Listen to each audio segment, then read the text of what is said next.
Hey, I feel blessed today. What an awesome day to be alive. Hey, welcome back to the channel. And in this episode, I want to speak about something very critical. But if this is your first time on the You Are Enough podcast channel, I am your host here, Gustav B. Yachu. I'm a legacy architect, and my primary obsession is to help first and second generation immigrants who have done everything by the book, who are working hard and making sure to follow the rules, but they are still feeling behind on their pocketbooks, behind on their purpose, and unable to leave a lasting legacy. I help teach them how to uncover their purpose and bring it to life. I also give them the critical skills on how to invest their hard earned money in the stock market to duplicate it into long lasting and stable wealth, and how to use their purpose and the wealth they are going to build to build a lasting legacy. So if you stay with me on this video today, I just want to say something that I believe applies to most people today. I was reading an article, I think on Friday, and Accenture is going to let go 11,000 staff. As you might know, over the last 3 years, the tech industry alone has let go over 600,000 staff. These are 600,000 people who used to averagely make 90, 100,000 a year and no longer have a job with the tech space today. These are 600,000 people who might no longer have the purchasing power to come on the market and buy goods and services, therefore expanding the economy to places which are valuable. But here is the deal. Here is something I really want us to reflect on. Because a lot of times, for most people, they think about change as a very, very bad thing. They always think about change as a woe betides me. Oh, I'm the unfortunate one. The pain that comes with change. But I want to tweak your mindset a little bit to embrace change.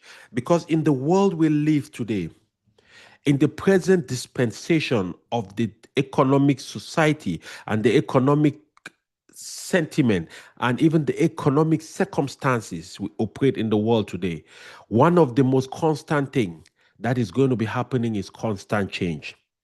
I say it all the time in my videos. Those who believe that the era of a job for 15, 20 years, 30 years, retire with a retirement party and a package, that era is gone. That era is far gone.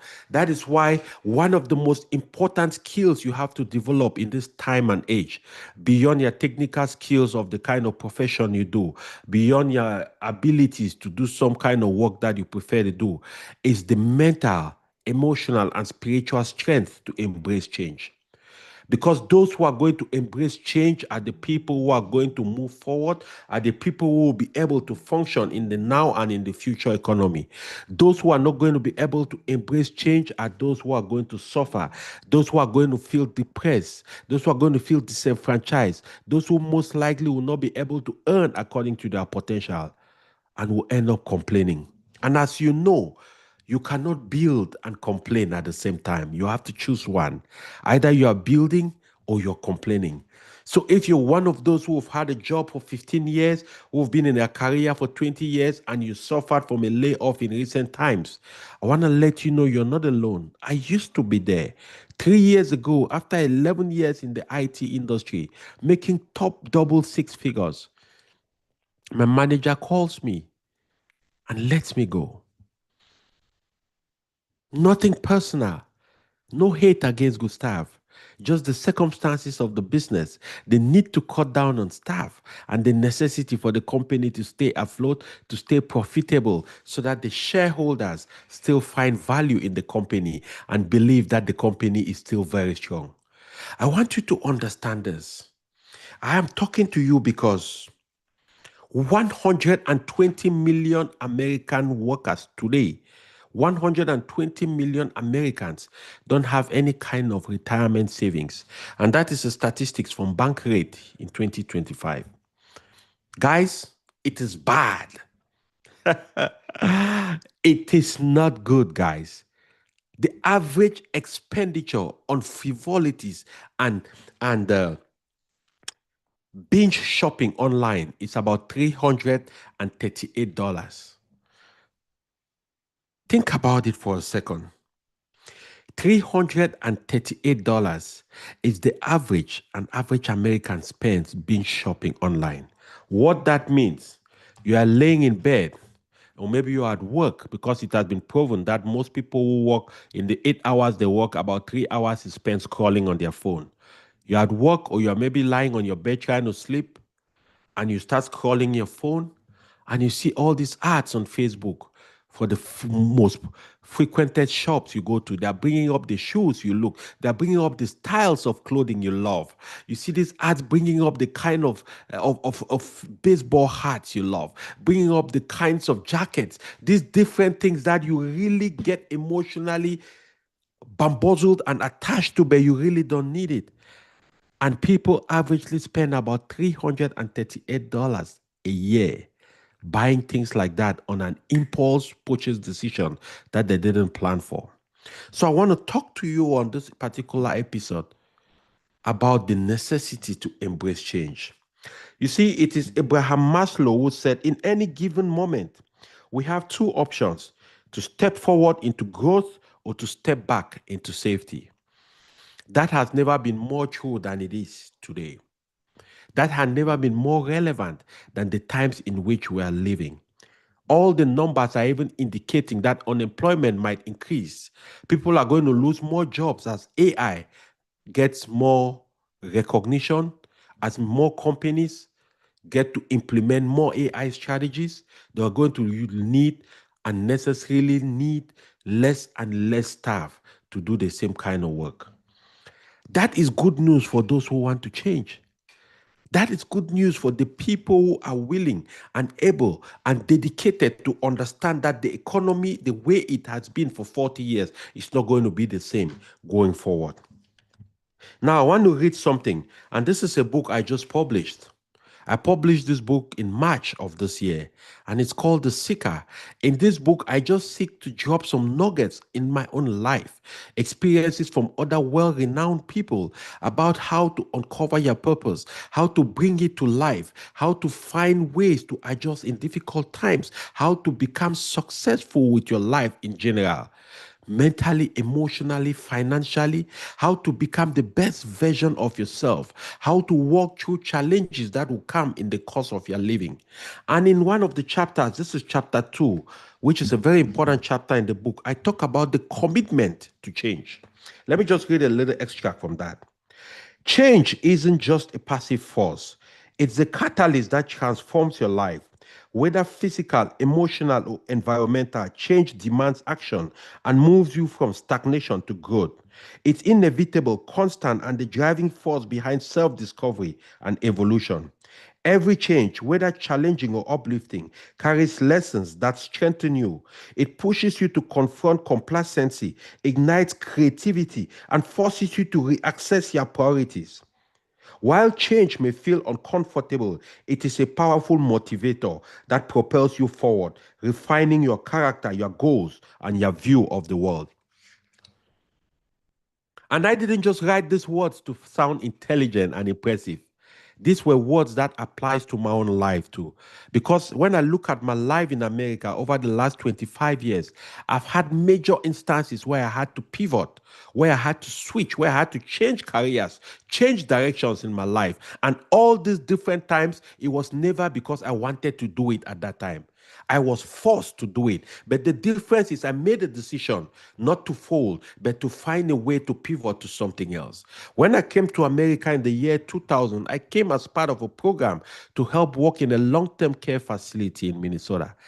My primary responsibility was taking care of older adults who no longer were able to live independently or with family, and they were living in a setting called a nursing home, where people either live in a private room or in a double room. And my job was to take care of all their activities of daily living, which includes grooming, changing their incontinent diapers and things like that, right? But that was the most important job I've ever done in my life because it taught me a few things. It taught me humility and it taught me humanity. It showed to me very clearly what life is all about. Because in that nursing home, for the company I was working for over 7 years at that time, that is the largest nursing home and long-term care company in the Midwest. So I met people from all economic, all academic, and all social strata of life. I met people who were multi-millionaires. I met people who built businesses in the hundreds of the millions. I met some who were basically everyday workers. I heard people who were unemployed most of their life. I met people who had been addicts and reconverted their lives. I met people who came from different walks of life. But the one thing I realized during that process is that at the end of the day, most human beings need a few things in their life. Number one, they really just need shelter. Number two, they want to be productive with their gift, with their knowledge, with their skills, with their abilities. Number three, they want to have remuneration for bringing that kind of value to the marketplace. And number four, they want to be able to leave something behind for the people who are coming after them, so that they don't have to work as hard as they did. That is the sentiment I got from dealing with most of these people for over 7 years. Now I started working as a nursing assistant, and then I went back to school for 2 years, and I became a licensed practical nurse because I recognized that $12 an hour as a nursing assistant, doing a double, which is overtime, time and a half. So when I do 8 hours, it's 12 an hour, and anything after the 8 hours, they pay me time and a half. So that is $18 an hour. And then I realized the people who were working as licensed practical nurses were making $20. And when they do overtime, they make 30. So I went back to school for 2 years and became a licensed practical nurse because I realized working as a nursing assistant was not going to cut it for me. Now, immediately I came back, I started doing that. I realized, hey, Gustav, that is still not enough. That is not where I wanted to go with my life. That is just a path to getting me where I wanted to go. So I did that for a few years, accumulated over $90,000 cash, and went down to the University of California in Berkeley. And there I pursued a graduate certificate in marketing and international business. It took me a year to do that. I finished after the 8 month program. I did a 4 month internship at Siemens Communication. Siemens offered me a job after that, and I turned it down, not because I was arrogant, but because at that point, my dreams, my desires, my mindset was focused on being able to leverage my potential to the best of my ability. But here is where change comes into place. Here is where change is important, because when I left Siemens, I went back immediately to Africa to do business.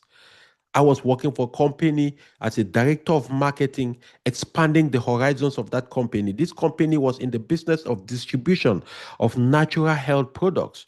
So my job was to expand the market in Cameroon, open a new market in Nigeria, in Congo, in Gabon, and the whole Central African zone, which I did. Over 3 years, I spent countless hours working like a bull, round the clock, being able to implant that business in these different countries.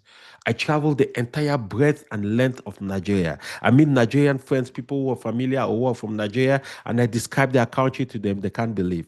But here's the interesting thing. After 3 years, missing my family, my family was in the US. I was traveling back and forth. I didn't get to see them as often. It got to me. Business was not progressing as I really was envisioning. I wasn't making as much money as I needed to really have the life I wanted. I had to pivot again. I had to make a decision. And I got up after 3 years. I said, okay, I'm done with that chapter of my life. Things are not moving as good as I wanted. I have to change direction. Now, you will hear me talk a lot on my channel about resilience. I talk a lot about the necessity to be patient. I talk about the necessity to be steadfast, to hang in there. But of course, at every point in your life, you need to make decisions whether to change, whether to switch based on realistic milestones that you had set. At that point, I didn't hit my milestone, so I realized I needed to pivot. I needed to do something else. So I resigned and I came back to the US. But you know what? I came back broke. I came back completely annihilated. I had two rental properties and a home before leaving. I foreclosed on that. I paid over $100,000 to the bankruptcy court. I had to pay some personal loans to family members. I lost $150,000 we had in savings before I traveled, 3 years after it was completely finished. I had to start all over. It was tough. I felt like a failure. I felt like I had disappointed my family and myself. I had a choice. I could stay down wailing and crying, or I could pick up my big boy pants, dust my behind, change, and move forward. And I had to pivot one more time again in my life. And you know how I pivoted? I went into the IT industry. I learned a skill called database administration, which gave me a chance to learn how to administer databases as part of a tech team. And I got my job, my first tech job, making $96,000 a year. And they gave me $4,000 as a sign on bonus, no, $4,000 as a relocation bonus, and $7,000 as a sign on bonus. For the first time in my life in America, after about 10 years, a paycheck comes into my account and it's over $13,000. Hallelujah. I picked up the phone, called my wife. I said, wherever you are, drop work, take some time off, go cook something nice, and I'm sending you something to go out shopping. We made it, right? So, anyways, I started working in the IT industry. All is good. I'm making big money within the first 2 years. I'm already above six figures. And I was making six figures for over 10 years, for over 10 years, yes. And then in 2022, not 2021, I get a call while I'm driving to the embassy to make arrangements to repatriate the mortal remains of my father who had died at that time. And I get a call from my manager and I pick up the phone and say, hello. He says, Gustav, hello. I said, how are you, sir? He says, fine. He said, how are you, Gustav? I said, I feel blessed today. It's an awesome day to be alive. He says, Gustav, I know it's a tough one for you. You took some time off to go bury your daddy. You took 2 days to go make some arrangements for your dad. But I got bad news for you, man. We have to let you go. We have to fire you. I mean, I'm not only going to Cameroon to lay my dad to rest, my hero, the person I've looked up to most of my life, but I'll be coming back without a job. I'll be coming back without a way to make an income at that time. And I'll be coming back looking at my three daughters, my wife, and explaining to them that daddy is no longer going to be able to make six figures. Yes, that is the reality. And that is what I came back to. I had to pivot again. As painful as it was, I had to figure out a way to seek change. I made a decision at that time. I said, Gustav, you know what? This is it. You've bet on other people, you've bet on companies for the last 20 years. It's time you bet on yourself. And since then, I've been in business for myself. Since then, I've been building sources of income from my YouTube channel where you're watching me right now to the books I publish, which are evergreen sources of intellectual property, to training courses I have.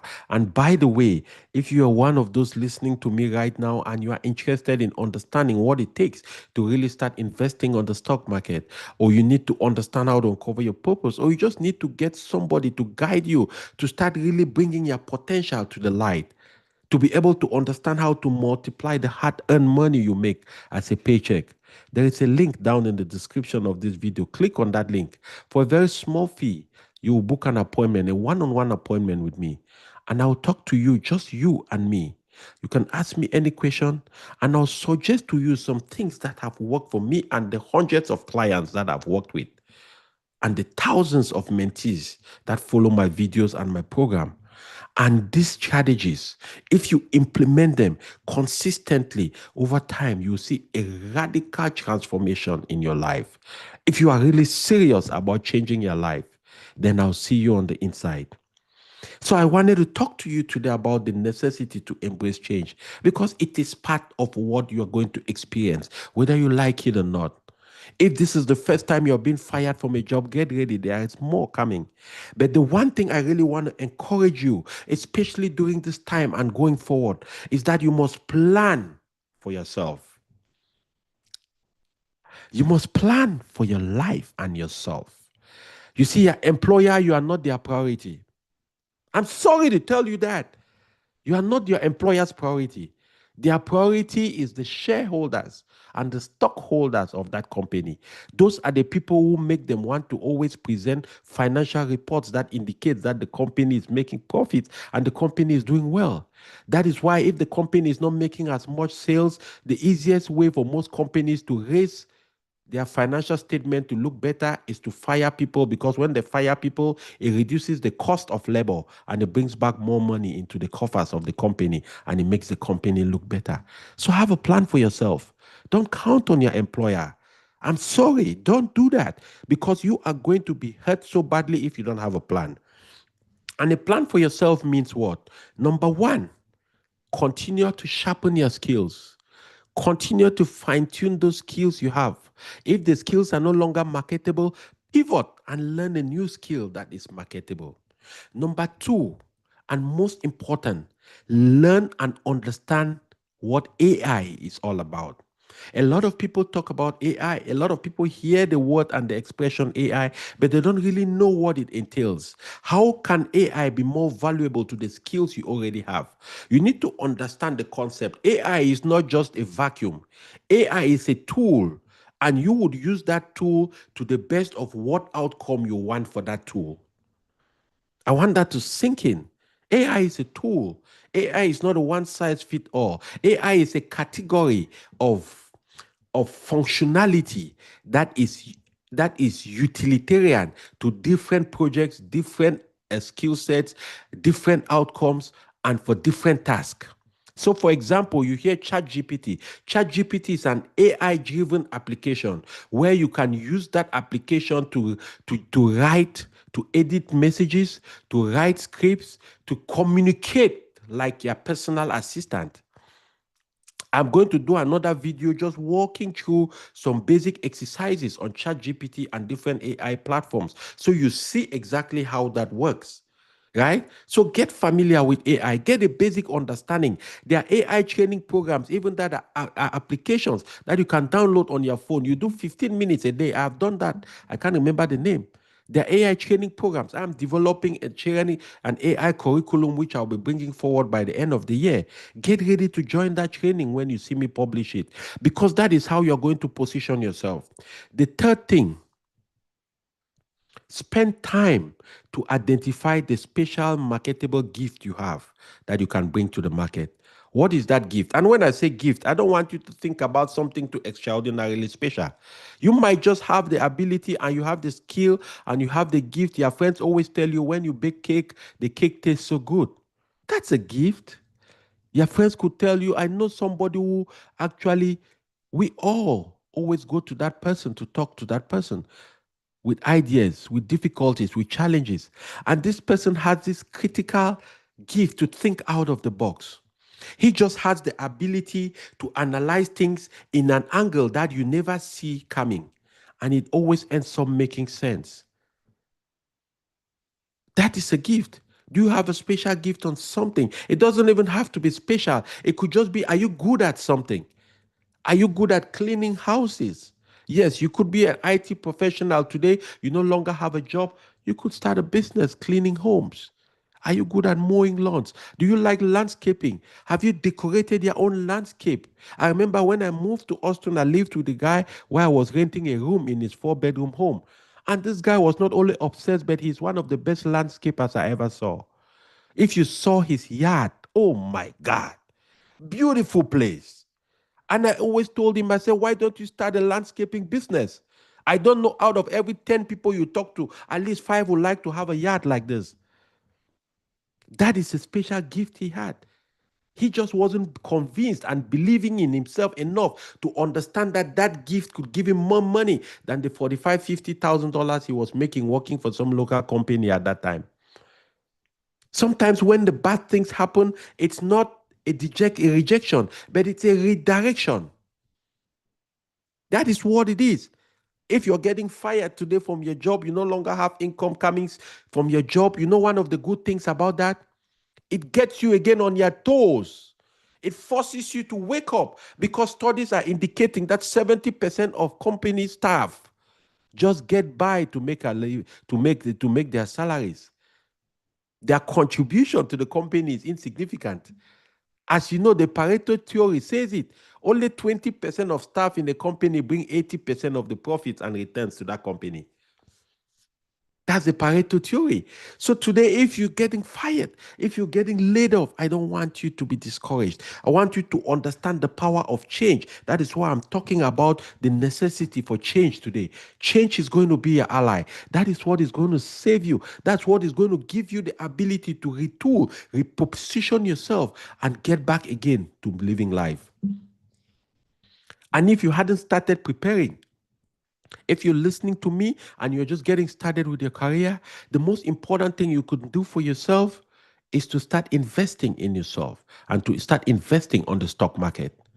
Whatever you're earning as income, whether it's coming from a job or a small business you have, dedicate 10% of that to invest on the stock market. If you don't know how to invest on the stock market, you don't understand how it works, there is a link down in the description of this video. Click on that link, book a one on one appointment with me. Let's have a conversation and I'll get you started. I'll guide you. I'll start giving you some ideas which are going to radically change your life because these are things that have changed mine. From somebody who barely 10 years, 14 years ago, I didn't only file for bankruptcy, I foreclosed on two homes. I lost everything I had. I moved into a new industry. In that industry, I got fired at some point. And from that point, 13 years ago, to where I am today, worth close to $1 million in net worth today. When I put together my liquid assets on the stock market, which is about 500,000, and then some landed property and homes and things like that. It didn't happen by magic. I'm not a rich person by any stretch of the imagination. I'm not wealthy yet, but now I know the path to get there. And that is why I'm obsessed with trying to share this path with everybody because the writing is on the wall. Your employer cannot be the one who owns your destiny in their hands. It is wrong. It is unwise. And you have to always prepare because they love you, but they only love you as long as they have need for you. It's nothing personal. It's nothing against you. That's just the nature of business. Once you are an employee, you are at the mercy of the employer. Somebody calls a shot for when you get a job and when you have to get fired. Yes, it is important to continue to hold that job. Trust me, most of the wealth you will build in your life, the seed is going to come from that job. But while you are at that job, keep developing your own skills. Keep developing ways by which you can generate income for yourself, by yourself, with your skills, without somebody giving you employment. Because where we are going in the world today, nobody is going to guarantee you a job anymore for 10 years or for 15 years. So as you plan for your company, as you plan for this new week for the projects you have, make sure you have a plan for your own life and start executing on that. But until the next time, I will see you at the top. If this is your first time on the channel or if you're returning, share this video with somebody who might find value. Click on the subscription key, join the community. There is also a link down in the description. We have a unique newsletter community. Click on that link. Just give us your email, your name. We'll bring you into a unique newsletter community where you will join over 2,000 other enthusiasts and wealth building obsessed members like you who are trying to make something meaningful out of their life. I will see you in the next video. But until the next time, be well, be blessed, and by all means, never stop being a blessing to somebody. Bye for now.